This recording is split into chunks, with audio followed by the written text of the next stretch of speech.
All right, good morning, everybody.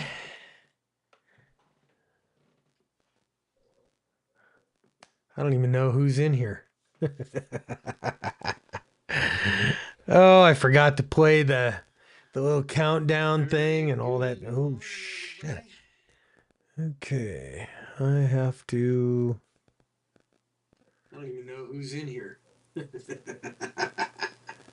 Okay. Oh, I forgot to play the little countdown. All right, that one's off. And this one should be running, but it's not. That's what happens. That's why I do this. And I do this early because all right, and we'll pull that one up. Whoop, hang on here.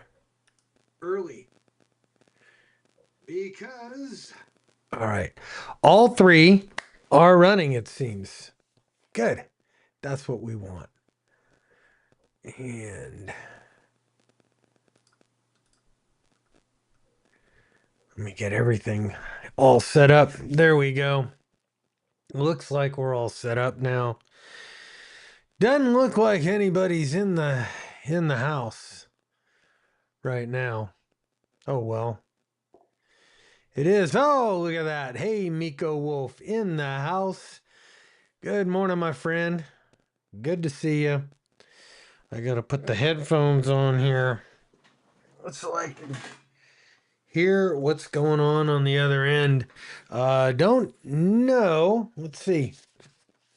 Uh, co-host Jeff is co-host Jeff is on the road today. You're on YouTube today. Don't have to fight with the Rumble to watch. Yeah, Miko, I went created a new YouTube channel, Idaho Preppers, and I'm putting it up there. Hey, it'll last as long as it lasts. I ain't too worried about it. As a matter of fact, I really don't care if they take it down. Um, it is what it is. I just figured, well, you know what? I'll make a few more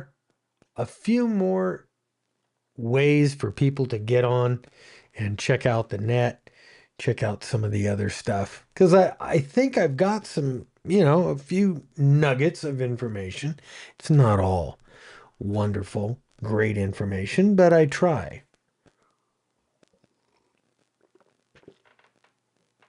Ah, so right now, look at that. Jeff is in the house on the Rumble side. Looks like he's on the road though. So he might have that thing running. I don't know, just kind of half-assed. Don't know if he's going to pop in today. We shall find out. Um, let's see. I've got let me come over here and oh no. I need to move that. And that needs to get picture in picture. Why is that not running the way it's supposed to? I don't know. Okay. Let me pop that up. So I'm showing that. And nobody on X. All right. So I heard the FCC is down, can't even get new licenses. Yeah. Um, the FCC is down. I guess if you want to take a test, if you're gonna take the test, what you can do is I can get rid of that. Uh, you can go to your testing facility, whatever. You can get some kind of uh, a temporary FRN number if you don't have an FRN number. You know, the beautiful thing is if you wanted to upgrade, you could still go take the test, and if you pass the test, you can use the AE, AG, or AE, which signifies that you've passed the test and just waiting for the FCC to go vomitus dominus. Let's see. Jeff says he's driving today. He's on, let me put that up there. Miko Wolf. Yes, everything is down. You know what? Actually, to me, that ain't such a bad thing. Um, Man, we got all kinds of cool stuff. Hey, I do want to remind everybody that no advertisers here, or well, yeah, no big sponsors here on the K6 UDA show. Um, I do have it's called Locals, and let's see. Let's see if I can't find my locals. And we'll look at that. Maybe, maybe not. Um Small crowd today so far. But that's why you know what, we're just hanging out right now. Um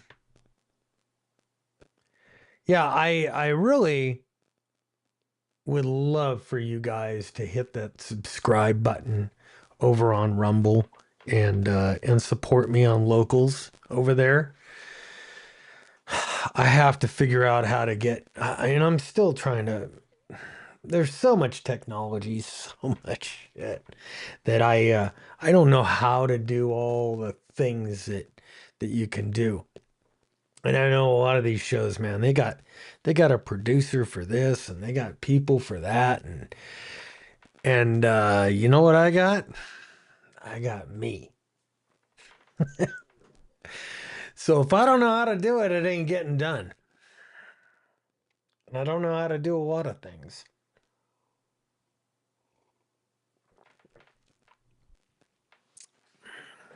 Ah, okay. I'm going to silence Mr. Phone over here. Today, we're going to talk about some of the top things that we think strong possibility of them happening because they happen every year. Well, some of them. And I'm going to do this kind of, from the as the list goes, the least likely, which is happening right now, is civil unrest. Then we'll go to the economic instability, which is happening, supply chain breakdowns, which have happened over the last several years in different areas, natural disasters, which, depending upon what part of the country you're in, you know you're going to have some kind of a natural disaster, whether it's a wildfire, it's a hurricane, tornadoes, earthquakes, what have you, it's going to happen. And as we move into wintertime, and we're going to be moving into the La Nina winter, which means they say heavy, heavy storms. Here, that means we're going to have snow and cold, and it's going to be brutally freaking cold. In the summertime, it can be 90 degrees. You can live without air conditioning. You can live uh, without some of the creature comforts. In the winter, when it is 5 below, 10 below, if you don't have a heat source, you won't survive that. Um, and finally, power outages, which have happened a lot, surprisingly a lot. And what we're going to do is we're going to talk about how to train for all this stuff. Let's see. Um, what else do we have today? Oh, you know what? A couple of other little tidbits I've got. Uh, if we get to it, 10 essential prepping items that you should stock up on right now. We'll quickly go through that. Once the time goes, we've got a lot of stuff in the news. Man, um, I don't know, man. The world is crazy. Want to welcome all the people. There's, I guess, a lot of new people coming in on the YouTube side. Uh, some from the comments, I am going to assume you're on the left side of the aisle. Well, you know what? Nothing like I've always said, the difference between um, a lefty and a conservative is being the victim. Once you've become the victim of something, you'll you'll be advocating for death penalty for parking violations. Uh but hey, if you're here and you don't and you're here because you want to learn about preparedness. Um I don't care what your politics are, honestly. You're here to learn. We're all here to learn. I'm here to learn. If you guys have something you would like to share with me, um, I'm good with that. Let's see. Cam gut zero. Zero, zero, zero. All right, that's okay. I don't care. This is not part of the show. This is the warm up, guys. Um, I start the net. We do a radio net here starting in 1 minute. And the radio net is the main focus of uh, this net. And we get a lot of we're gonna do a lot of our information over there on the radio because that's how this thing started, but I didn't want it to go for hours and hours and be kind of a one-way uh, conversation. I want this to be more of a conversation. Says Miko Wolf, born and raised North Country in the backwoods, winters of cakewalk, especially when you hang out with Siberian Huskies. And we sent another warship to Venezuela. Wonderful. Because that's always that's not an outline. It's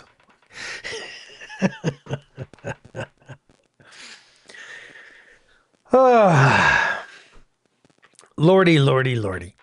All right, guys. Let's see. I'm gonna put up the net thing. Oh man. See, this one I didn't let's see. Do. Okay, secondary, tertiary. Yep, there we go. And let me get this one. We'll replace that one. Thumbnails. Boom. And good. Good. All right. So we're ready to go. It is that time. Let me get this over here and good morning and welcome to the Southern Idaho Preparedness Net. I'm Bob, K6UDA, your net control this morning. This net meets every Saturday morning at 0900 hours Mountain Time on the K6UDA repeater located deep within the Southern Idaho Command in Southern Idaho. This is a digital radio net accessible via Wires X Room 40448 and YSF Reflector 40448, both called the Idaho Command. It's available on the Hanson Butte 2-meter fusion repeater 145.170, and local hams can participate with analog radios also on the KB7 DFP repeater 442.000.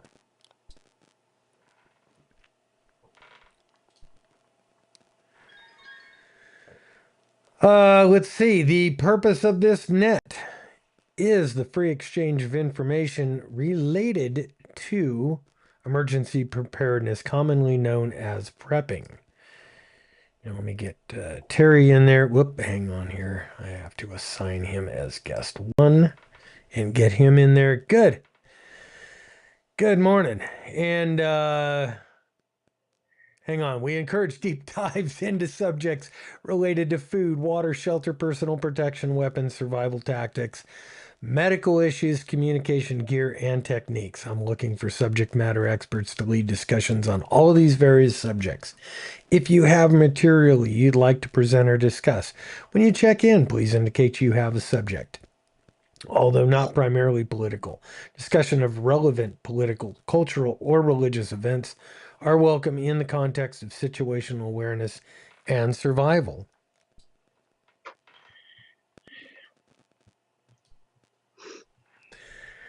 As part of my preparedness plan, practicing for the gathering and dissemination of important news and information for my friends, family, and the local community here in Idaho is what this whole net is all about. So, as training, we do a sit rep report every week. While times are good, I'm using general news stories that I find interesting, and I ask everyone here to contribute their own stories or sit reps, especially if they are in or near an affected area of an actual emergency.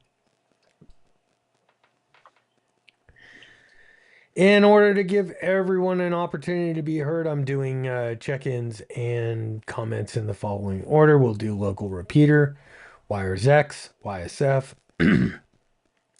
and then live stream comments, maybe, if they are important.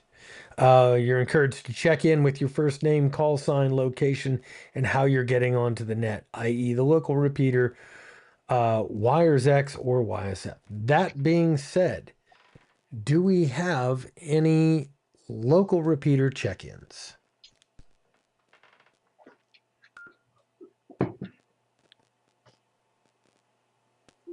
LTV, Alpha, in Twin Falls, Idaho on the 442.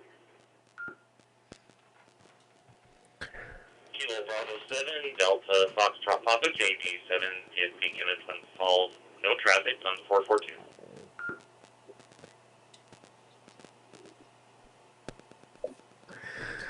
All right, we got Al in there on the 442 and Ken in there on the 442.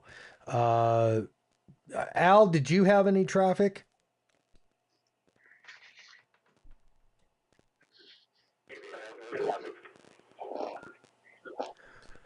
All right, very good. Looking for local repeater check-ins. Come now.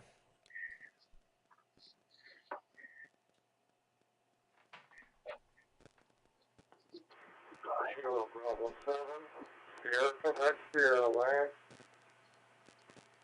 Twin Falls, 145, Water Travis, analog.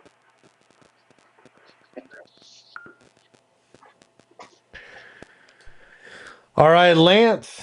Good to hear you. Do you have any traffic for the net?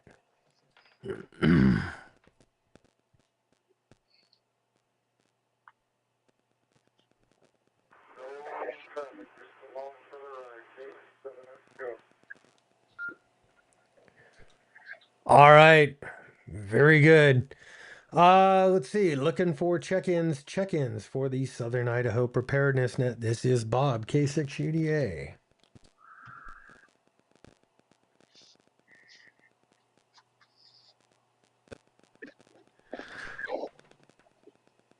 All right, let's move on to Wires X. Wires X check-ins come now.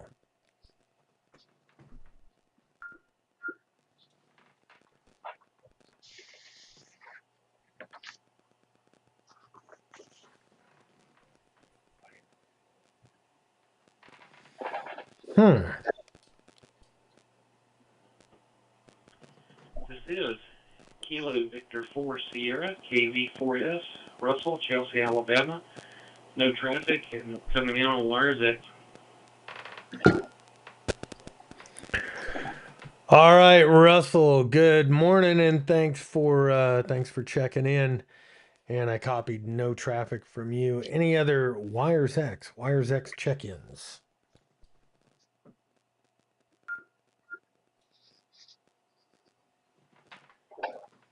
Mm-hmm. Kilo Charlie 3 Foxtrot Zulu Mike, Dan, Maryland, no traffic. All right, KC3 FZM, Mike or Dan in Maryland. Good to hear you. Thanks for joining the net. And I copied no traffic.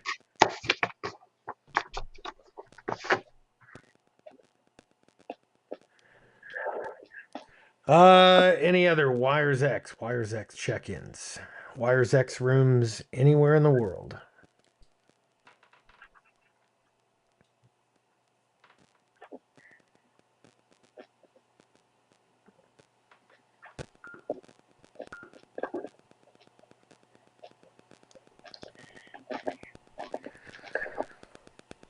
All right, I see Mike in there, N7RBP from Medford area. Good to hear you, my friend. And do you have any traffic for the net?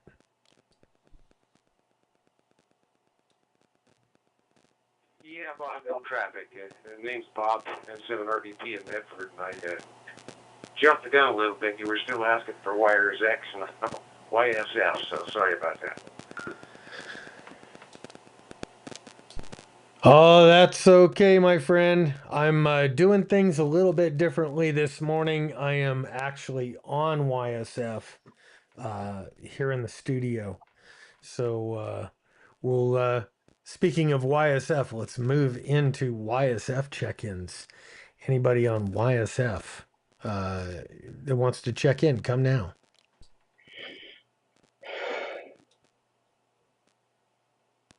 Hello, Echo 8, Charlie Uniform Delta, Doug, Minnesota, no traffic. All right, K8CUD. Thanks for checking in and welcome to the net. Looking for check-ins. Anybody, anywhere, any mode. Come now.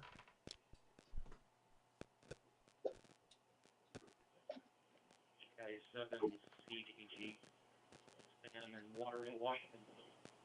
No traffic. All right, KI7CDG, Sam in Washington. Thanks for checking in. Copied no traffic, and thanks for being part of the net. Anybody else for the Southern Idaho Preparedness Net? Come now.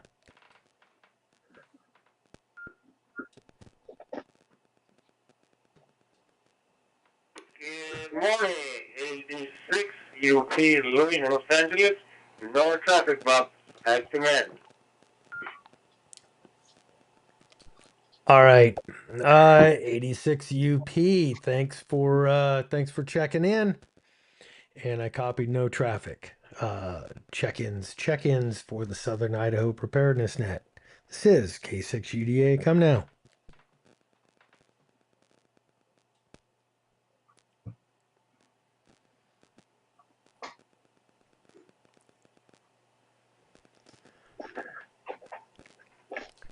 All right.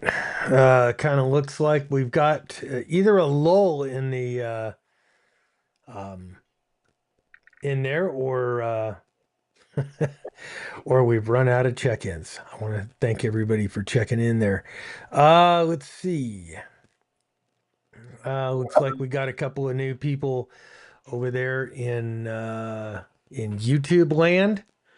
We are streaming now uh, onto YouTube, onto the Idaho Preparedness channel on YouTube. We are streaming there as well as onto to the Idaho Preparedness channel on Rumble and on X to Gray Man Survival on X. Let's see. At this time, we're going to move into sit reps, and I'm going to let it drop.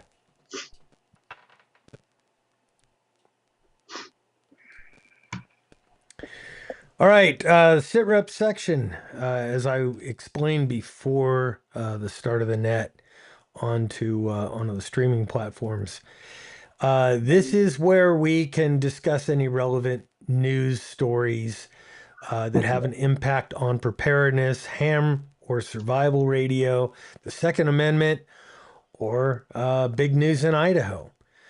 And the number one item that I have here is as the federal government closes in on 1 month of a shutdown, millions of people who get welfare, SNAP, and food stamps are looking at not receiving their benefits coming up here in November.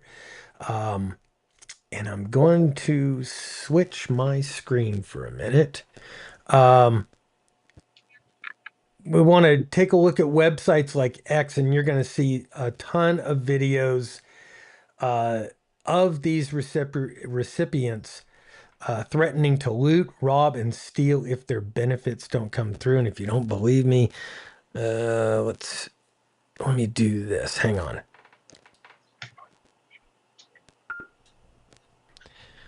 And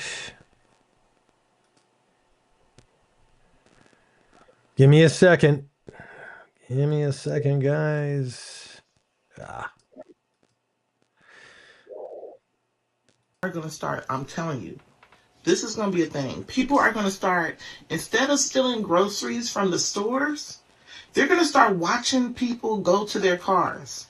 And they're going to take all of their groceries. And you know what the store going to do?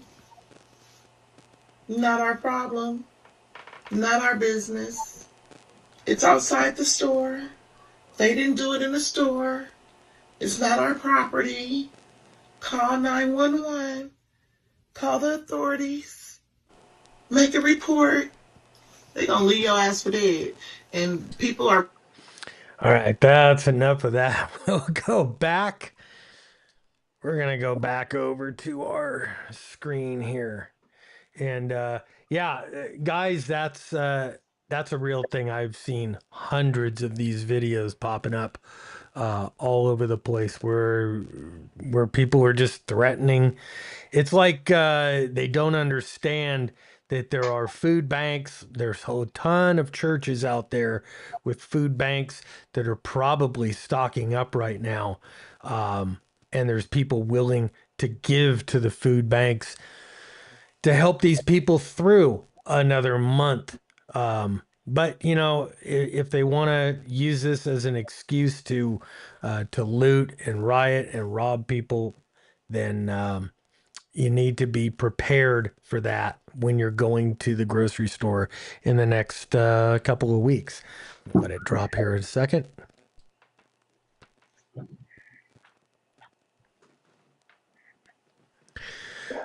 All right, continuing my sit reps here. Let's see. Madera County, California has declared itself as a Second Amendment sanctuary. The resolution by their Board of Supervisors is purely symbolic, does not defy or change state law, but it does show that the will of the people, even in California, is still strong.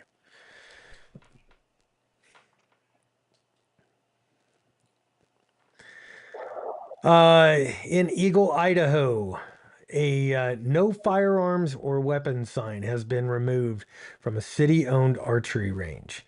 Uh, this looks like a tiny, small thing, but according to Greg Pruitt, the ISAA president, this may seem like a small change, but it's a big deal. Every sign, every ordinance, every attempt to chip away at our rights matters. And when we push back, we win, like we saw in Jerome County recently. And now I was part of that deal from Jerome County. Let's see. Also, out of California, the California Glock ban has apparently forced Glock to discontinue most of its lineup.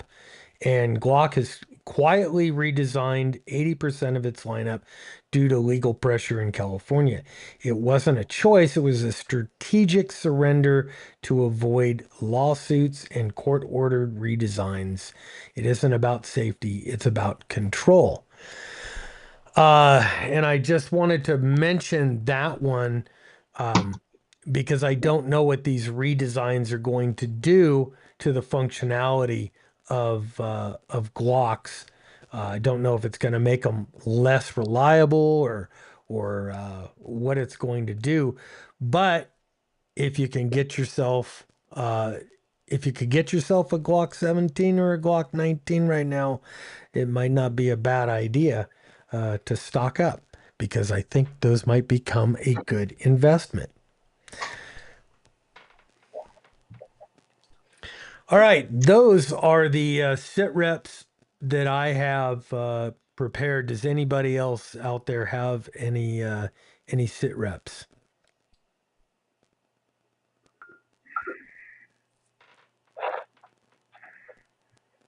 I had thought I heard something.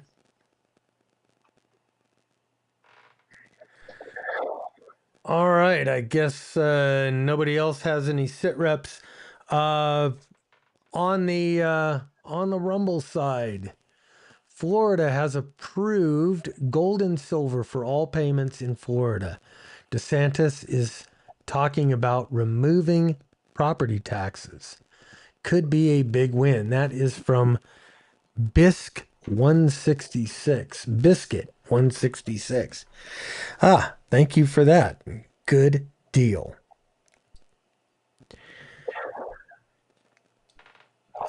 Let's see. Does anybody else have any traffic for the net?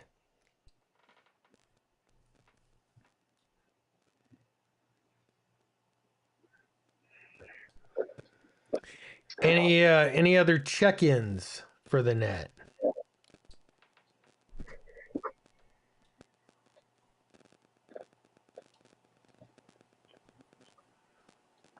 W6CJ Los Angeles, Wires X Node, late check-in. All right. Good morning, Jay. And thanks for checking in. Do you have anything for the net?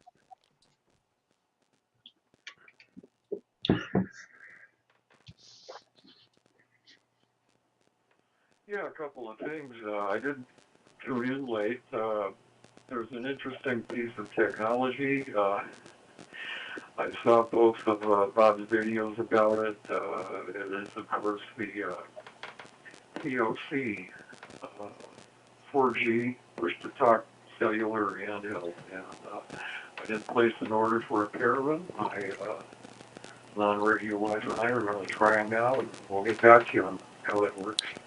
The other item, in California, we have this pretty absurd law. Governor Gasbag wants to do some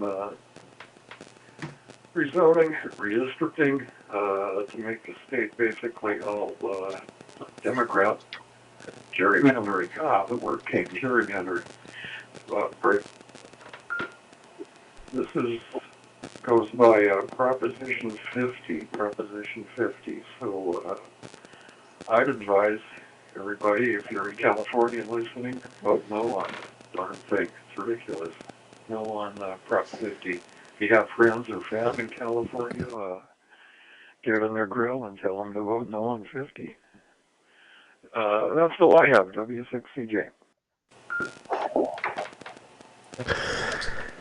All right, Jay, thank you for that.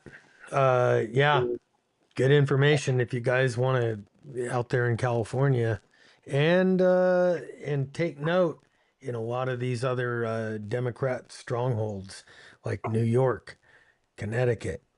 Um, if you want to have a choice in the future, it's best to have a choice now or voice your opinion now.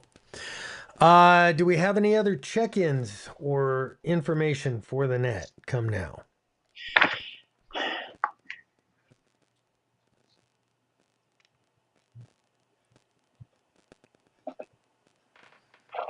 Okay.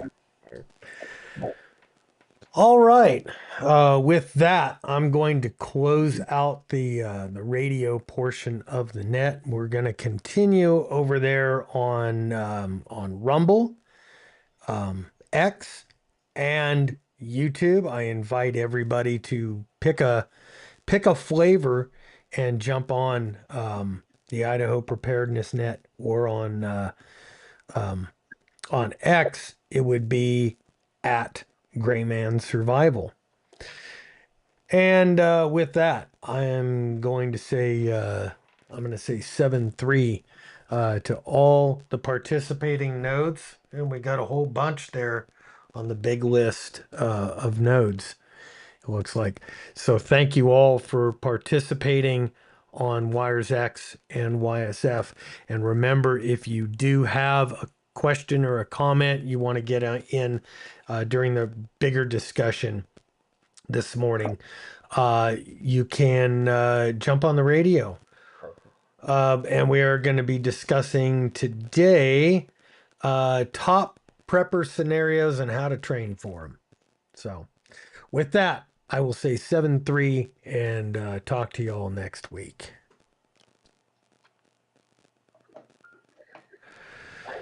All right. All right, guys. Look at that. Here we are. Let me jump back over here now that the net has started. How to train for all these things: civil unrest, economic instability, supply chain breakdowns, natural disasters, and power outages. These, my friends, are the biggest things or the most likely things to happen here in 2025, 2026. With me today is a wall.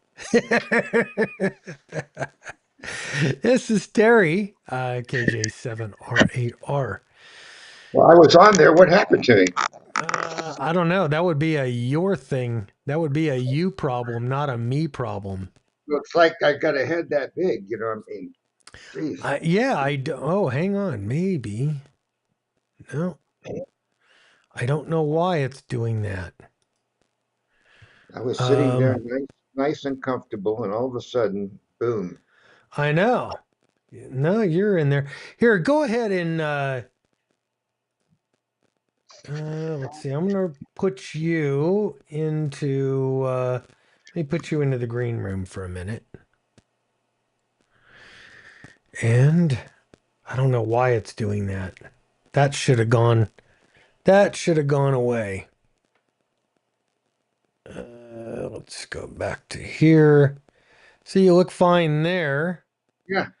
I don't know why it's doing that weird thing here. Can you just go back to the other? Uh, well, I guess I can. We could just run it. We'll just run it like that, I guess. Not a Yeah, big that. deal. Yeah, Yeah. not a big deal. Let's see. Coldest Walmart is um let's get to a couple of the comments here.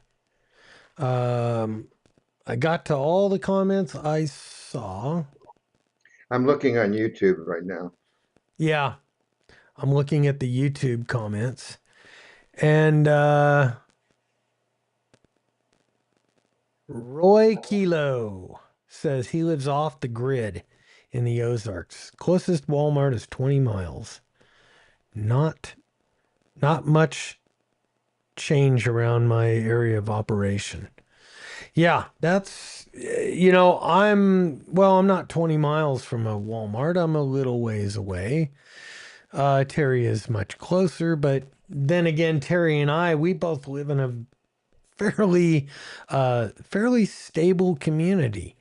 Now, do you think there's going to be people that are going to shoplift from the Walmart or the Piggly Wiggly out here in Idaho? I'm sure there will be, but out here we deal with stuff a whole lot more swiftly and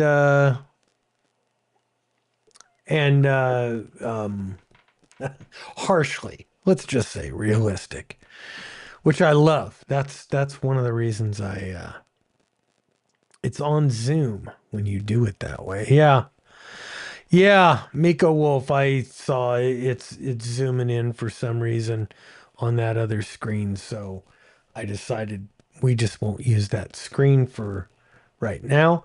But anyway, so I doing my research here, I was kind of like, okay, let's get back to some of the prepper um basics. And uh and I came up with, okay, I wanted to talk about some of the top things that we need to train for, how to train for them. So we're gonna go in order of their likelihood. And in number 5 is civil unrest and localized violence.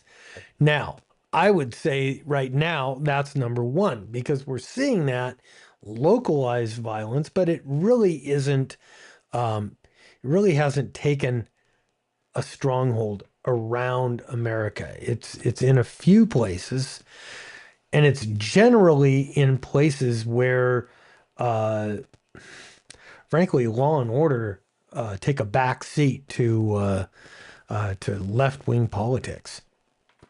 So why is it likely? Social tensions and protests spiked during the 2020 to 24 election cycles. 25 seeing more urban demonstrations, riots, looting, and often following disasters or economic stress. The impact is restricted movement, property damage, temporary loss of services, stores, police response. How do we train for civil unrest and localized violence? Number 1, situational awareness. SA. That is that is by far the number 1 thing. Practice observing your surroundings during daily routines. Should always be doing that. Anyway, when you're in stores, if you're in businesses, note the exits, crowd behaviors, potential risks. Play spot the anomaly in public spaces. Um, De-escalation training. Read up on verbal de-escalation. We called it in law enforcement. We called that verbal judo. You want to role play with friends on how to diffuse tense scenarios calmly. If you can talking your way out of something or talking your way um, to an exit strategy is much more preferable, and it carries a lot less consequences than shooting your way out. Um, Home security drills. Practice locking down your home, doors, windows, lights, all in under 5 minutes. Test your motion lights or alarms for reliability. Uh, Self defense. if it's legal. Take a class on non-lethal defense, pepper spray, situational tactics, or firearms. Practice monthly at a range or with dummy tools. I say practice as much as you possibly can. Um, and yes, if you're not comfortable with firearms, um, and you want to rely on pepper spray, you just have to know that pepper spray, if you deploy that in a closed area, it's going to affect you. So you need to know how pepper spray or tear gas is going to affect you before you decide you're going to spray it in somebody's face. Bear spray is a good alternative to pepper spray. It basically is the same thing. I think bear spray is a higher concentration. Am I is that not correct? I don't know. Terry, do you know? Never used it. Okay. I used to use it and it used I mean it would affect you. So I that wasn't my go-to. Pepper spray was never a real go-to thing for me. In my in Um my in my old days, in law enforcement, I used mace. Remember that? well yeah. Yeah, that's tear gas. Mace is actual tear gas. That's the old Mace days, was a brand name of some tear gas. Let's see. Evacuation routes. Walk or drive two alternative routes out in and out of your neighborhood. Identify choke points, bridges. Practice avoiding choke points because choke points are bad. Anything where you're funneled into and you can't get in or out of without crossing that choke point is a bad, bad thing, especially when it comes under attack. Um, a whistle, pepper spray, reinforced locks, motion sensor lights, and a portable radio to send and receive updates. Um, whether you've got a crank up radio, I'll tell you what, man, I am becoming a big fan of these little POC radios. Uh, these things let you stay in communication with your friends or whoever's in your group um, much further. Yep, much further than you can with, say, ham radios, GMRS, um, and you don't have to rely on repeaters. But it is cell phone driven. Um, and so, as long as the cell towers are working, these things will give you, I would say, long range communications, personal communications. It's not a wide area thing. I know in ham radio, we are more concerned with a wide area thing. Alert all your neighbors and your friends, your community with ham radio. And it's still, as far as that, is uh, the best alternative for comms. Let's see. Let's move on to economic instability. That would that would include inflation, job losses, bank disruptions, bank holidays. Wow, that's something we haven't really talked about for a while. Didn't realize that you don't spray. I didn't realize you don't spray bear spray on your skin like mosquito spray.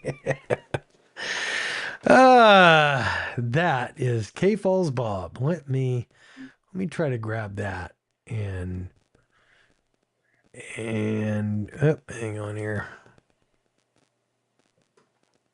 I'm gonna do that and I'm gonna add that into the big comments here.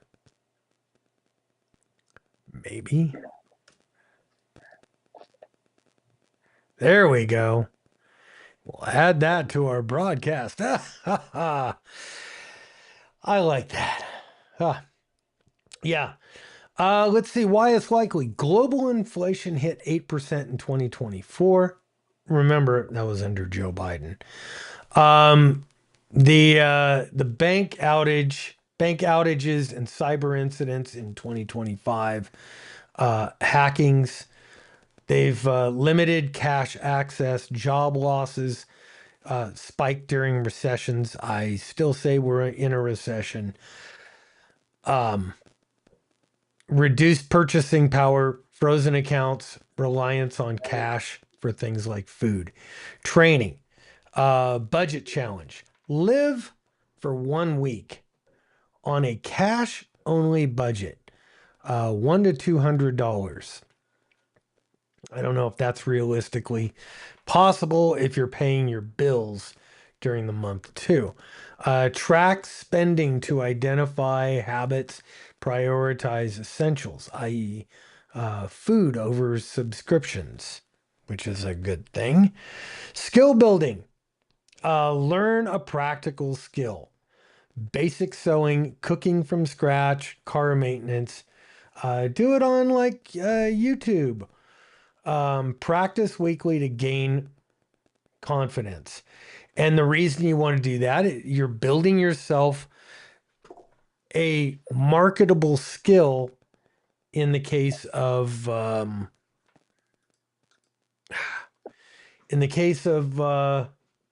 long-term, say, job challenge, or something like that. Uh, Document drill. Copy critical documents, your ID, insurance, bank info, store them in a waterproof container. I do, I store mine both on secure drives and thumb drives, things that I could take with me if I need to bug out. And I've got everything. I mean, I've got marriage certificates, birth certificates, social security numbers, the deed to the house, all that stuff. So if I have to bail out of here and I need to go away for months and I come back and there's somebody in my house, um, I can, number one, if there's still uh, an infrastructure, a government, I can I could prove to the police or the government that yes, I own the house. Here's my deed. I own the house. Um, and if that doesn't work, there's always the other alternative. Um, so practice retrieving those items in under 2 minutes. If I grab my little stick and throw that in my bug out bag. Terry, do you have something like that? Have you done anything like that? Like what? Like get uh, basically putting all of your documents, all of your important things on, say, a thumb drive. No, I don't. I didn't. I haven't. I have everything in the safe in a big notebook. Great big one. Hmm. So it's in the safe, so it won't burn. But I don't have anything on a drive. No. Okay. I think if I came home and somebody was in my house, I'd show them my Sig 365. My thinking is if I have to show them, I'm showing them up close. It's I'm not I'm not displaying tools for effect. It's when I do it, it's to use them. Let's see, bartering networks. Well, do you want to read a couple of the comments? Well, I've been going back and forth between YouTube and Rumble, and what you've already covered most of it. Um, Oh, I see a couple more showing up here. are you in Rumble or X. I'm looking at both of them.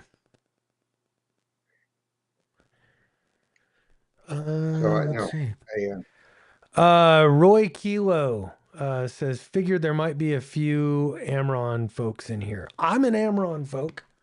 I'm in here. So, let's see. Pay for once a year. Uh, yep. Still carry pellets in them. I didn't, I'm looking at a couple of the comments there. Let's see. Um, all right, let's get back to the list. Barter network. Have you ever thought about bartering for things? Um, if you have eggs, maybe you want to barter for something like toilet paper. um, almost everybody does or has done some sort of bartering at some time in their life. Usually, when you were kids, you started out, "Hey, I'll trade you my tuna fish sandwich for your peanut butter and jelly." Um, so bartering networks, and they're good. They're a good source of getting things, and you could simulate no cash scenarios. Because remember, if there's a huge economic collapse, and I'll tell you what, honestly, I could see that happening. Um, I think they're trying to do it. What do you think, Terry? well, I see them going quickly to digital as far as in the countries wise. Which So for after they go to digital, then it comes to what does that lead to in end times theory? mark of the beast, what we call Oh, the mark of the beast. Yeah, the mark of the beast. And that's which when they're means that people like you and I are not going to be able to, we're not going to be able to go to the grocery store and trade, right? We're not going to, well. we're, Hopefully, we'll be gone by then with the rapture. But if we're still here, yes, that would be. And anybody that becomes a Christian after what we call the rapture, they'll have to say no to the mark on the hand and or the forehead, and they will have to find food and essentials elsewhere. Um, because if they get the mark, then that's it for them. But right now they're working really. They're still trying to work, especially in other countries around the world, where Trump has put a kind of kibosh on it here. It's still working its way through, and it's going to be here eventually. So we need to, and that way they'll watch everything you do. You buy a gun, they'll know it. You buy ammo, they'll know it. There will be no way to get away from them in anything. yeah, And they're already talking about that in UK, and within the next year, by next year they'll be using it, and you'll have to go through it, or you don't work. So that's move quickly. yeah. Let's see. Oh, the last thing on there is the key gear you're gonna need for the economic thing is $500 to $1,000 in small bills. I'd say fives and tens. Waterproof document copies, Mm, and I do have all those documents printed out in a binder, as well as everything on a thumb drive. mm. Another And another basic, thing, huh? another thing, regarding the cash. Um, uh, we talk about gold and silver. Gold is it's been around 4,000. Silver about 48 to 50 cents. $50 now. So I think we're going to have to, if we go to anything, you'll want to use silver rather than gold because gold, you know, unless you want to chip off a piece or something like that, silver will be a little bit easier to purchase things. So Yeah, I my thinking is, um, silver is what you're going to be trading in anyway. It Right. has been for quite a while. Gold is where you're going to keep your wealth. The way things are rolling right now, if you have gold, that's you're going to buy things like a car or a house or something of a big purchase, or you're going to be able to trade that in for a lot of silver that will then buy you groceries, buy you, gas, Yeah. stuff like that. And don't forget the little silver, the I think what they call it, dirty silver. You know, the Oh, quarters the and dimes, junk, junk the junk silver. Yeah, silver. Yes. yeah, the dimes and quarters and 50-cent pieces and stuff. That probably will be the most likely because you're not going to necessarily you're not going to buy some corn for $50. So you might corn on the cob for $50. You might need to negotiate with something a lot smaller than that. Hmm. And we're getting some of the Amron people. KJ7LTV says he is in Amron also. Number of guys here are in Amron. Um, I joined. I haven't really done anything, and I really haven't seen many people, especially in my area right here, that are in Amron. I'd love to to meet up with some Amron folk here in Idaho because I know it's kind of a Amron's kind of an Idaho thing. Did you look into any of those groups, Amron or anything? No, uh-uh. Okay. Number 3 in our big list here. Supply chain disruptions, because we've never had a supply chain disruption, right? Um, 2025 port strikes and global shipping delays and the tariffs have caused shortages of food, medicine, and fuel. Past examples include 2023 insulin shortage, which I didn't hear about, and the 2021 chip shortages, not to mention 2020 toilet paper. Last year it was eggs. Who knows what? So, anyway, training, inventory management, practice rotating 2 week food stockpiles. Cook a week's meals from it to test the variety and nutrition. Long expiration dates.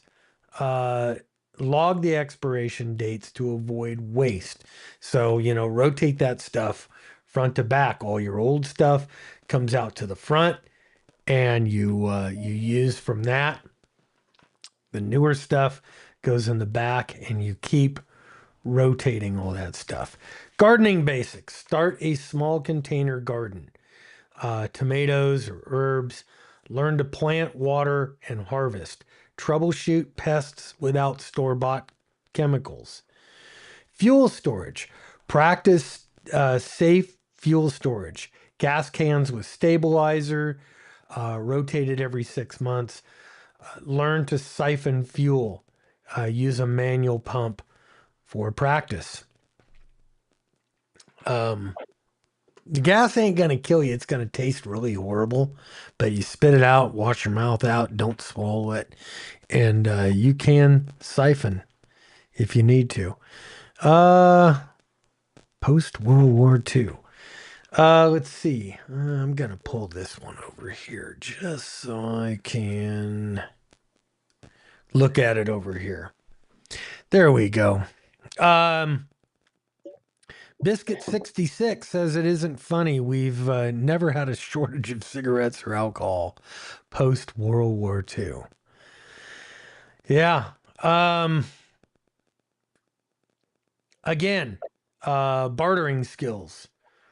Role play the extra, trading extra supplies. batteries, soap with friends or neighbors who understand the value and negotiation in a shortage. That's something that maybe we should kind of look at between our group, Terry, is maybe doing some kind of like a barter, like a barter trade day where we just kind of we go, okay, what do I have, what do I need, and you kind of put out like a what do I need, or what would I be willing to barter with, and we get together, maybe a group of us, and we do something like that. I think that There's might be kind of cool, and see what we there's could come up with. there's one here. I think it's the YouTube I'm on. I can't tell for sure, but it's from uh, Roy Kilo. Roy Kilo, I think is. It says I just bartered some internet help for some deer meat last week. Oh, So he nice. did some bartering. That's good. Yeah. Canned 30-pint jars of meat. That's a Wow. lot. That's a lot, huh? That's cool. That is very, very cool.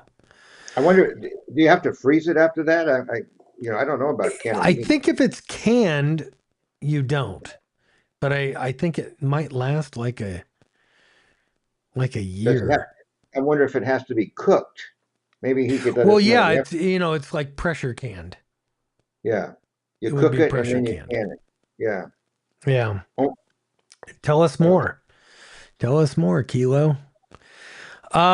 Let's see. Miko Wolf has Mika Wolf says we have a lot of farmers and a lot of Amish people around here, and don't we don't have shortages. Um, have those supply chains are medical. You live next to a reservation. You don't have to worry about cigarettes and alcohol. Shelf stable for years, says Roy Kilo. Ah, he very, said very raw. cool. He said raw packet. Raw, not cooked. Raw packet. Oh, shelf stable for years. Raw. Interesting. That's Yeah. super. And Um, that's way out of my zone of understanding. So yeah, I've never jarred it. What do you call that? canned. Canned anything in my life. Yeah, Mrs. K6UDA, she does quite a bit of it.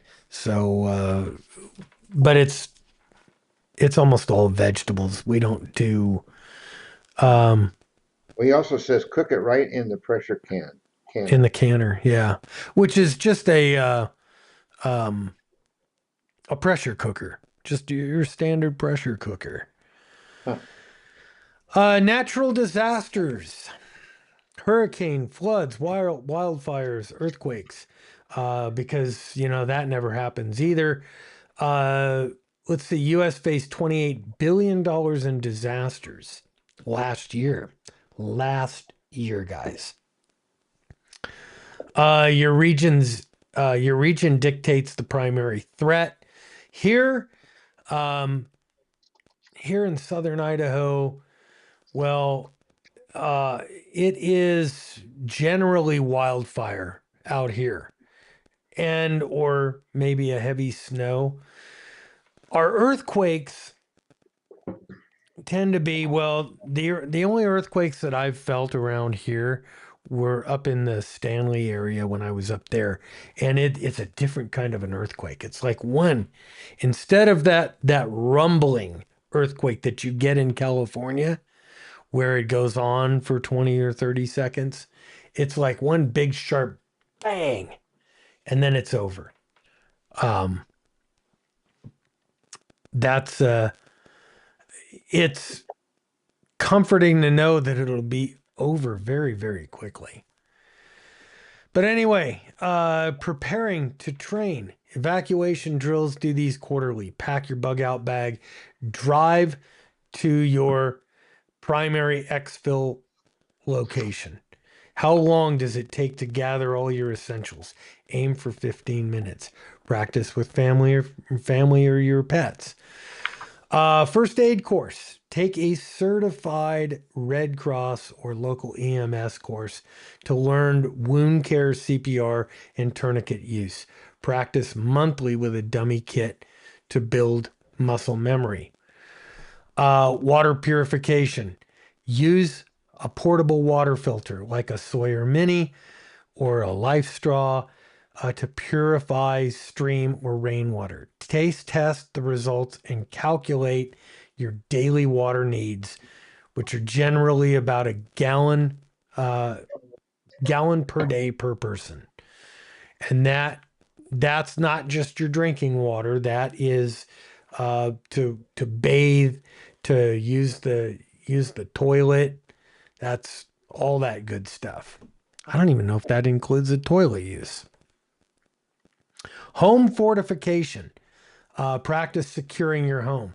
Board up windows, hurricane, uh, clear brush for wildfire, anchor furniture for earthquakes. I don't know if I'd maybe if you've got like china cabinets or something, you want to anchor those. I know in California it was a big deal to anchor your hot water heater. So if you had a decent sized earthquake, the hot water heater doesn't just fall off the stand, bust the pipes, and now you've got a open flame and hot and cold water spilling out all over the place. Uh, your key gear for this is going to be your bug out bag, your water filter, first aid kit, fire extinguisher, and your waterproof document pouch. And the number one likely emergency that you need to prep for this year is power outages, 1 to 7 day power outages. Over 3,500 outages in the U.S. last year were driven by storms, aging grids, or cyber attacks. Outages disrupt heat, food storage, and communications. No electricity for lights, refrigeration, or medical devices. Potential for looting or panic in prolonged cases. So, training. Do a monthly blackout drill. Turn off your main breaker for 24 hours. Cook with a camp stove, use flashlights, and manage without electronics. Track what runs out. Your batteries, your patience, uh, and use that information to refine your kit. Get better batteries. Get other things to kind of keep you going and keep your stuff going. Fire starting. Practice using a ferro rod or matches in your backyard if you could do that safely. Aim to start a fire in under 5 minutes, even in damp conditions. That's something I need to work on is fire starting. Uh, Alternative cooking. Cook your meals using a propane stove or solar oven. Test your recipes with your stockpile. So if you've got canned beans and rice, you want to cook with those canned beans and the rice and see what you can make and see if it tastes any good. Because you might have to do that well, let's see. I talked to a kid at field day who was in the military who lived on MREs. But what did that kid say? He lived on MREs for a month straight. He was in the field. You I know didn't that hear kid that. at field day? He was at field day. Yeah, I don't remember that. No, okay. You were Was talking he? to him. I guess you were talking to him. No, you were. I was. Yeah. Along with the little gal from KMVT. Oh, yeah. I kind of remember that, but I don't remember what he said. To be honest, Okay. it, Uh, let's see. Check your gear. Test your backup power. Do you have, if you've got a solar generator, if you've got generators, put it under load. Charge a phone, run a small appliance, see how long you can do that. Uh, learn basic generator maintenance, oil changes, fuel rotation, if you've got a gas generator. And then key gear, a hand crank radio. can can I mention something here regarding the generators? Yeah. Uh, um, I think it's a really good idea to have a gas generator and an electric, solar generator. Um, I think that's good. You know, you can't bring the gas generator in the house, but you can bring a solar generator, and you can charge the solar generator with the gas generator.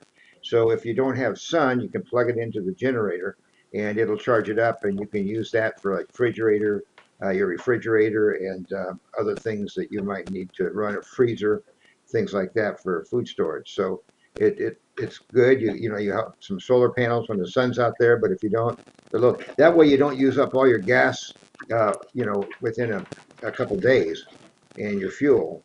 So you use your fuel just to charge up your sonar generator, Yeah. and that works really well. And so that's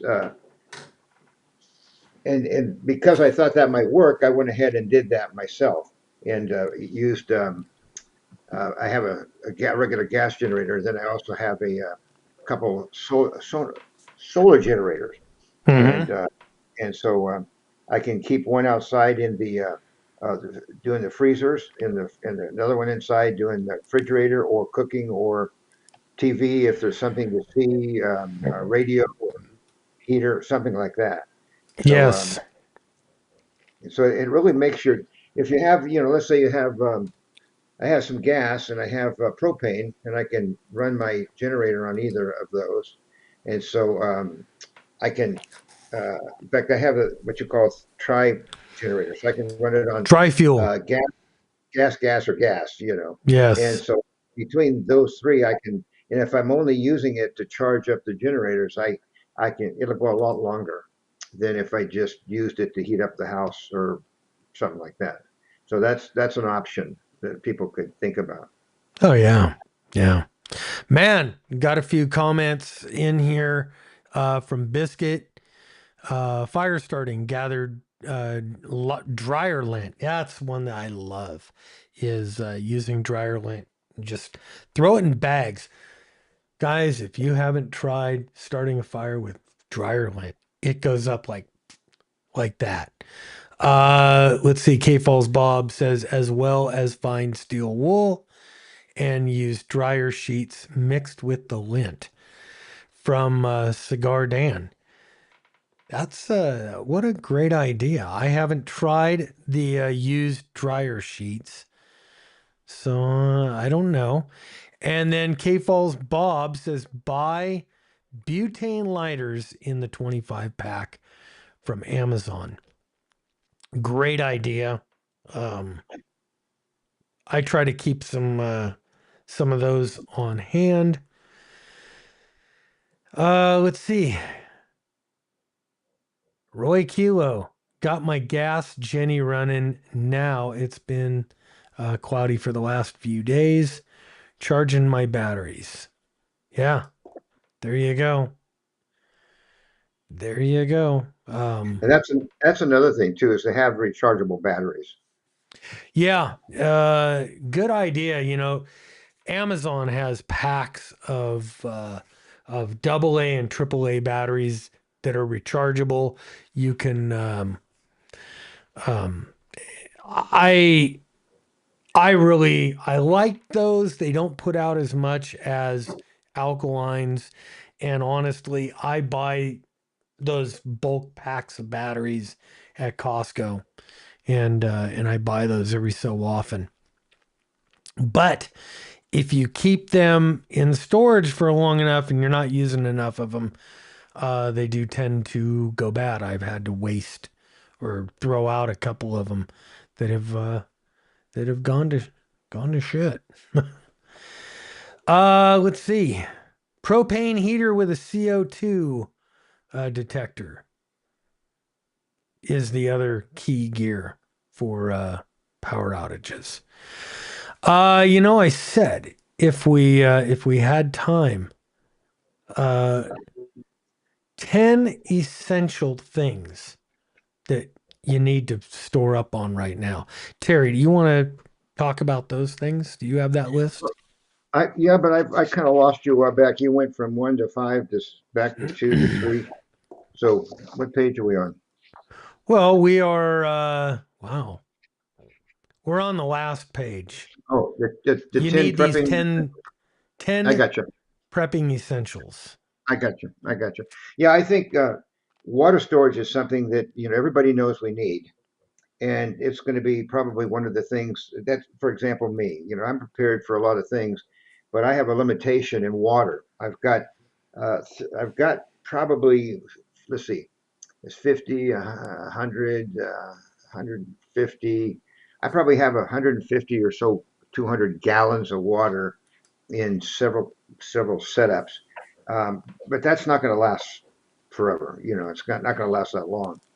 And so for me, I'm going to have to figure a way if I have enough food and stuff, but to get more water if the water's shut off and you can't get it. So of course, I can come into your house and use your well, but I still have to get some kind of device to put it in that I can carry and move around. That stuff is heavy. So water and then a purification. I bought some stuff to put in my 50-gallon drums that's good for 5 years to keep it pure, keep it safe. Mm-hmm. And it costs $25 for 50 gallons. But what's water worth when you're dying of thirst? So, uh, and I think we all know about the perishable, non-perishable foods and things like cans. A lot of people think because the date on the can is expired that it's no good. That's not true. One time I called the uh, um, um, tuna fish can, tuna, the start. I can't remember which brand, but it's one of the. So I called the tuna. I said, "How long is your tuna good for storage?" And they said, "We don't know. We've never seen the end of when when it gets bad." So tuna fish, which is protein, you may not like to eat it right out of the can, but it's good for you know, canned Costco, canned beans, green beans, canned Mm-hmm. corn, all that stuff will last you for a long time. Chili, beans, things like in cans, that those kind of stuff will last. Where Oh you where you yeah. kind of where you want to get some more things is like meat, steak, meat, hamburger, something that you can have and meat. Um, so that and meat's a lot easier than chicken because you're gonna have to have a live chicken, or unless you put in a bunch, you put in frozen chicken. So those are a couple of things that I think are really important for long lasting as far as eating and surviving health wise. And one thing my wife and I do now, we make our own bread, and I use a machine to do it in, so people think I'm cheating and not making bread. But it's a lot easier for me to just put it in there, and then 3 hours later it's ready. And I've got a solar generator, so I just bring that in, plug it in, and I'm good. And so we have bread. So Mm-hmm. we need to think about the kind of things that are going to help us survive health wise. And Right. I like your idea about the first aid. We do need to keep first aid, um, and you get your pills, your medicine. The things that we're going to be in trouble with is if you have to have, like medicine that you can only buy with a doctor's prescription. If you're on drug medication because of an injury or whatever, you are going to run out of that eventually if the doctor's not available or if they don't have it in stock any longer at the pharmacies. So you need to consider that and how you're going to handle that when you run out of your meds that you have to have. and you don't have it anymore. Hmm. And that's probably one of the ones I think are going to be the most damaging to people that can't get that. And That's going to be the big thing. If you've got meds that you rely, I mean, just let's just talk diabetics or type 1 diabetics. Um, you need insulin. Insulin does not store for very long. So if you don't get your insulin, uh, you're not long for the world. But if you can, now I don't know how long or how much you can get. If you could get a 3 month supply of something like insulin, or if you're taking heart medication, or something that you gotta have, and if it stores, man, whatever you can do to get at least 90 days worth, at yeah, least, if not 6 months. yeah. The problem is if the poop hits the fan in the middle of those 90 days or towards the end of them, you may only have a week left before you're going to go see the doctor to get your prescription. So Yeah. that's a danger. And the other thing is if you get a cut or you injure yourself or you need some antibiotics, that's another thing that you need to have. And Yes. you can, I think there are some of the places that you can get that kind of stuff. What is it? Chase Medical, or there's a I couple of think, groups out there yeah, that you could say, hey, I need a 6 month supply of whatever medication, um, or antibiotics, and they'll have a doctor that'll script it to you and yeah, send it to you in the mail. Boom, it's done. It ain't cheap, from what I understand. yeah, It's not not so cheap. cheap. But if you have to have it, you have to have it. If you gotta have it, you gotta have it. That's it. Yeah, Let's see. What do we have here? Looking at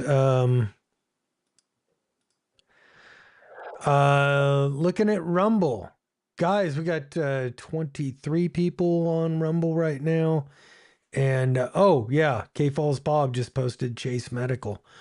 Um, that's a big one. Yeah, 23 people, we got 9 thumbs up. Can I get at least 9 more? I do put in quite a bit of effort into these nets, guys. And I'm not asking for a whole lot. Just your thumbs up. Um, let's see. Diabetics from Roy Kilo again. Diabetics go to the front line. Oh, yeah. Okay. Just gotta watch acidic foods for like tomatoes, lost cans to rust and leaks. Ooh, yeah. interesting. Make sure if you're having using cans that they're not dented, damaged, or if they are, they can the inside opens up the ceiling that's on it, and it could go bad. So don't do that. Make sure Yeah. your cans. If you buy some cans, like there's times I bought some cans that baked beans or something like that, which I like. Yep. I check them at the store. I go over them and check them, make sure they're smooth and no problem. And every once in a while, I'll find one that slipped through, and so we'll eat it right off the bat rather than or take it back rather than store it. Hmm. You know, because sometimes people just they pick it up, they drop it, and they put it back in. Oh, yeah.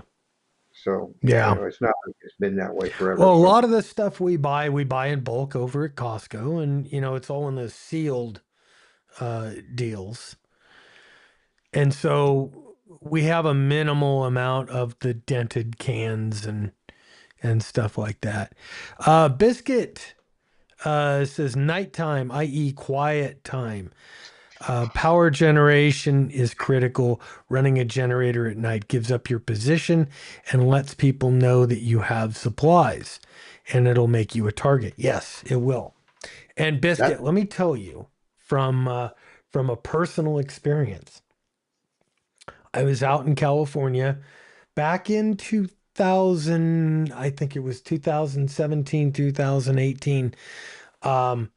PG&E did its very first uh, what they called a public safety power shutoff. And they shut the power off throughout the foothills in California, in Northern California. And all of my neighbors went somewhere. Everybody just basically moved out and they went to hotels or they went to family somewhere where the power wasn't going off. And I stayed. I decided, you know what? I'm staying. And we lived in our motorhome in the driveway, parked in the driveway, and I ran the basic things in the house with generators. And at night, well, actually, let's put it this way: during the day, after this lasted 4 days, after day two, um, it was dead quiet all over the place. And so a generator, even during the day, was kind of a dead giveaway. Now, if if needed, I could have switched over to a solar generator, and I did at night. I ran that solar generator at night, but during I'll tell you what, man, when the power goes out, it gets eerily quiet. But it's a great time to get on HF because you have zero noise. yeah. uh, let's see. K Falls Bob posted the link for Chase Medical. All right, let's keep going. I like this multi-tool tool or knife. One of the things we have to think about is what happens if we're on the road driving when something happens. And because a lot of us, we travel, we go to work, we may be someplace else coming home or going out. And if issues happen, you might end up needing tools, if not something to keep your car going, but you might need some tools.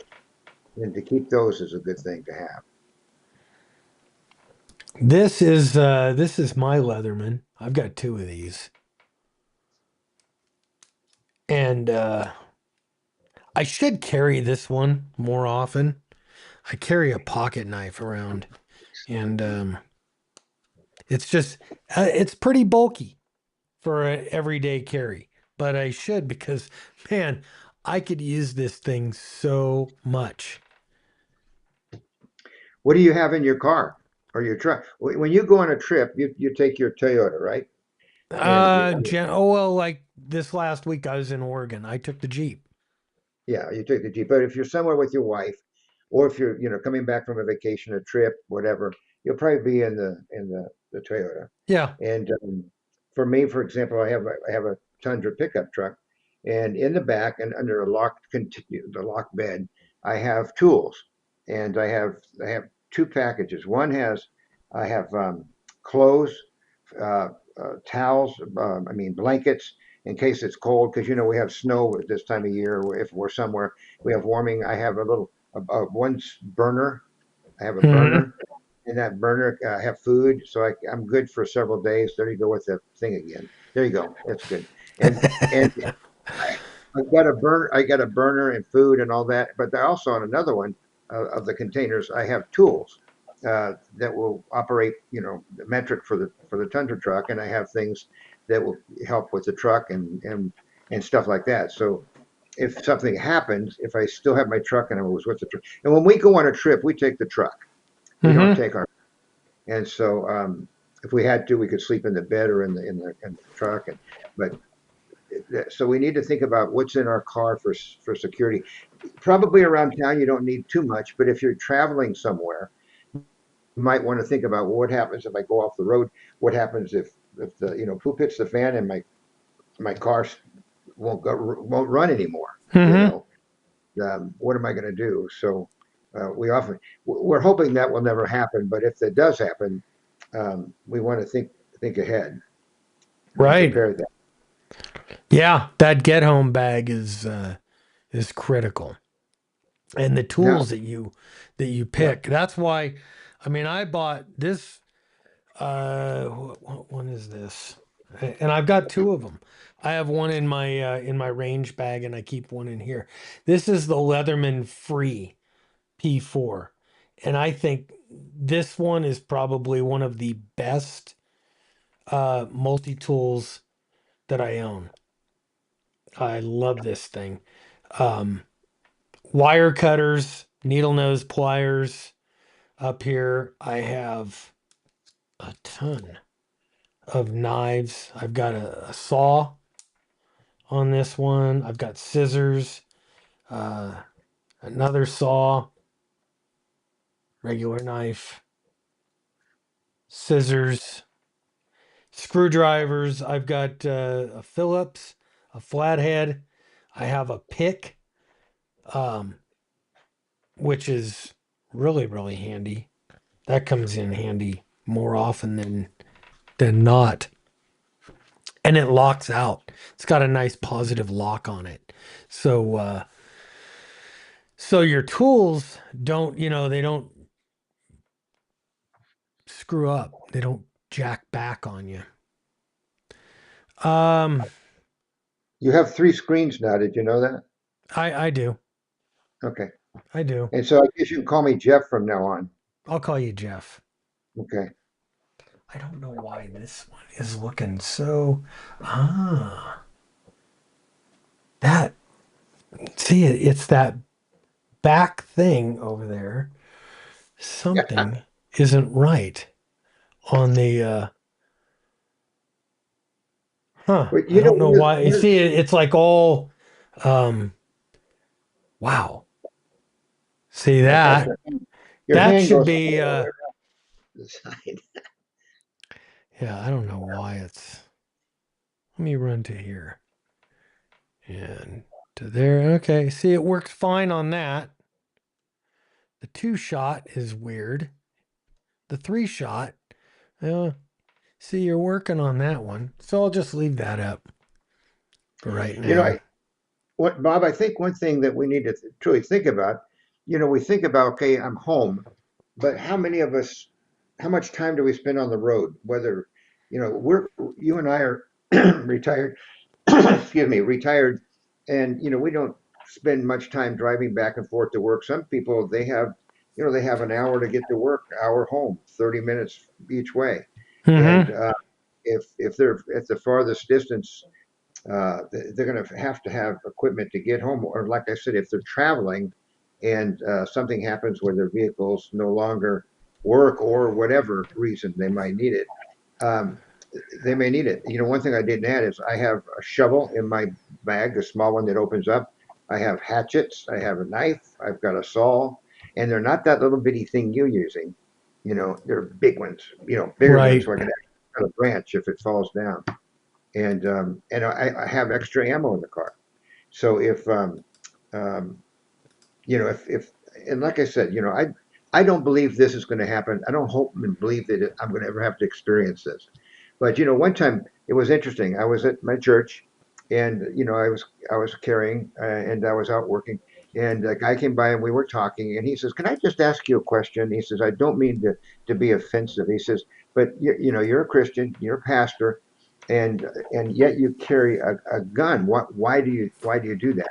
Mm-hmm. And you know what? He says, "I'm a Christian and I believe God's going to protect me, but I still have insurance in my car.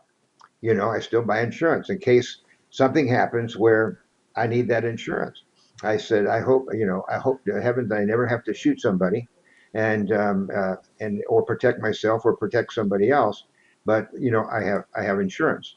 And, thank God I've never had to use my gun to kill somebody. And as a cop, I never had to shoot somebody dead or anything. And I pray God I never have to experience that. but at the same time, I'll do what I have to do to protect my wife and family. Um, Right. uh, so I think we want to make sure that we. A lot of people criticize preppers and they mock and make fun of it, but when the poop hits the fan, uh, who's laughing? And things are going to be happening in this country more and more coming up, especially if we see what's happening in New York. If the mayor there gets to be elected to the mayor, not only he's a Muslim communist mindset. If that Hmm. happens, if that happens, you can say goodbye to New York because there will be Muslims moving in by the tens of Oh, thousands, and that means that there will never ever again in New York will you have an election where a Muslim doesn't win the seat yeah. because they will vote for theirs. It doesn't matter what side, and it's going to increase, and they're going to have their prayer 5 times a day. I mean, it's going to be New York's gone, but that's happening in lots of cities. You got Dearborn, you got others that are working that way, and they openly say when they ask, "What do you think Sharia law should be?" And they say it will be. We are slowly taking over each city, and that is their goal. And we don't think about that. We don't want to think about that, but they're doing that in most of the big nations, especially nations that have armies and stuff. They are slowly conquering. And I know that sounds, people think, well, that you're fearful and all that stuff. Folks, listen, I know what's happening. I can see it happen. I can read it in the Bible that it's going to It happen. says in the Bible that the Muslims will take over for a short period. It doesn't necessarily say Muslims, but it indicates that what we're seeing right now, those are the ones that are actually fulfilling the prophecies regarding Israel, surrounding Israel, going to war against Israel, and who has purposes basically to have their laws, their Sharia law all around the world, and their caliphate. And Hmm. so, I mean, it's going to happen. It may not happen for a year. It may happen 5 or 10 or 15. We don't know how long, but it's working in that direction. And in the years I've been teaching on end times, it was never like this before. We are to a place in our world right now, in not only our country but other countries, where there is no return. Trump is only going to be around for a couple more years, and but even with him here, things are still collapsing around the world. So uh, some of the decisions he's making over in Israel for the war with Hamas, like I said, I'm a Trump guy, but he's making wrong decisions. He's not letting Israel do what they need to do to survive, and it's going to happen. So we just need to be prepared for whatever happens, Yeah. and I'm old enough now that I may or may not be here when things happen. But if it does happen while I'm here, um, I want to be ready for it, and I want to be telling people how to survive, not only by preparedness, but by knowing Jesus as your Savior. So that's important. 100%. 100%. Let's get through the last little bit of this. And then because it's already 10:30.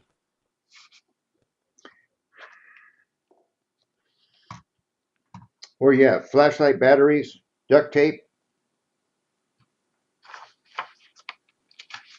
Paracord. Yeah.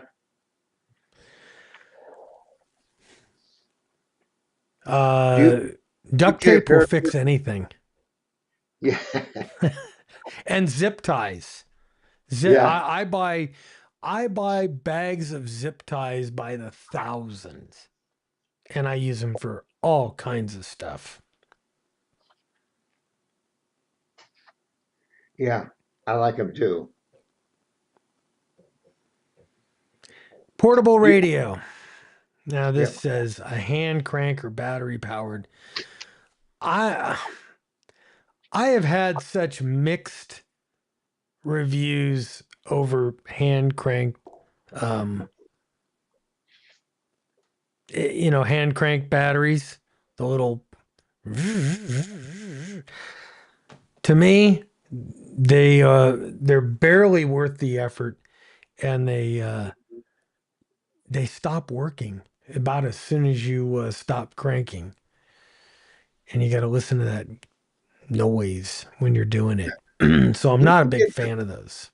you can get some really inexpensive ones that work fairly good. I have a small one, and I've you got can a crank it. couple of them, and you crank it up, and after a few years, after you put it away, and it's been a few years, and you break it out, the battery in it just doesn't last at all. It's almost worthless to me, my opinion. Um, Now, would I keep it and use it if all else fails? If if it's a year down the road, we have no infrastructure, you've got no way to charge batteries. I think though, as long as you would have, say, solar generators and you could charge things off solar and make things work. I just don't see the hand crank radios as a real good alternative. Um, Especially if you could keep batteries going in things like I mean your two-way radio here, your FT5. Uh, See, that's so weird. This that one camera or that one deal doesn't seem to work right. That is so freaking weird. Uh, all right. Keep going. We're almost done. Yeah, well, Cigar Dan 66 says sanitation items in your vehicle. He says we are currently making kits with foaming hand soap, sanitizer, and compressed towel tablets, plus jugs of water. He's talking about, I think, for your vehicle and stuff like that. Yeah. Um, which is good to have that, especially if you're a long ways away. So that The compressed towel tablets, I've seen those and I'm very intrigued by them. I think I'm going to order some. well, it sounds like he makes them. I don't know where we're currently making, Well, so I don't know if he. I don't know if he's making uh um kits to sell or kits to for his I don't know. own family. Cigar Dan, let us know. Type in there if you're building those, making them, or what's the deal, or are you just telling us about it so that we know what's up with that.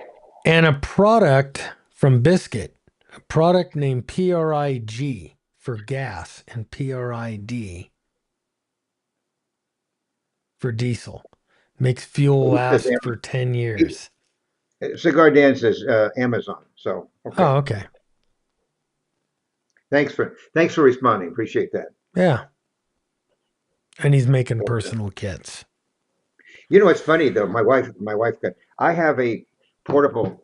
When I used to go out gold prospecting, when I excuse me, when I lived in California, when I was pastoring in California up in the gold area, I had a toilet that was actually a toilet. It was a square box. I had it on uh, my quad, and when I went up in the mountains, that if I had to go to the bathroom, other than the boy stuff, you open it up and you have a little toilet seat and a little bag and everything. So when we have it in the truck, my wife says if we're driving somewhere and I have to go to the bathroom and there's nothing around, and she says I don't want to squat. So having something like that in your car is convenient. So Yeah. I hope Yeah, she didn't hear me it saying. is. It is. Real quickly here, let's just finish off. We want cash and small bills in your important documents. Right. Um, uh, a whistle and an emergency blanket, loud whistle, if you're going out into the wilderness, yeah, I would say that's definitely. If you're trying to stay hidden, if you're trying to stay under the radar, probably that wouldn't be as big of an emergency thing. The emergency blankets, though, those I think are a good. That's a really good thing to have several of them around. You can do a lot of stuff with those Mylar blankets, and they're cheap enough that you can buy a bag of them, especially on Timu. We're gonna let Jeff talk about all his Timu prepping experiences on an I've upcoming net. seen some shooter YouTubes where they've bought some Timu red dots and stuff like that, and they just junk. But also Biscuit 67. I don't know if I'm saying that right. Says Terry, that's a Home Depot bucket. Yeah, for the toilet. Yeah, they do have. You can use a bucket, and they have a toilet seat that'll sit on it. Mine is more compact. It's not a bucket, but yes, you can do that. And that's funny. Um, yeah, and I think you talked about money earlier, and cash is good if people are still accepting cash, and they still should have some tucked away in their safe or someplace. The way I see it, even in all but the the most extreme case, there's going to be a normalcy bias. And people are still going to believe that, hey, this is all going to be. It's amazing. In the last week, the comments that I've seen on the YouTube side of the Idaho Preparedness channel, people do not believe anything's going to happen. It's you read the comments and it's like, wow, you don't have a clue.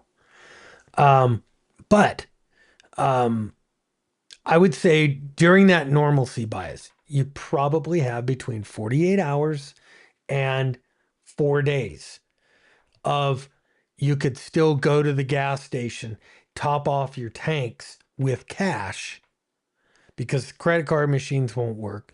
The banking system will be down. So you can use that cash. You could top things off, get the few little top off items that you need, and then disappear from sight before everybody figures out that things ain't coming back real quick. Yes, another thing is that you should never let your gas get below a half a tank. A quarter probably is better, but a half tank, don't let it get below that. Yeah, Because if it comes to the point where the tanks get shut off, what you got is what you got. And that's it. You're gonna be you're gonna be getting it from found on road dead.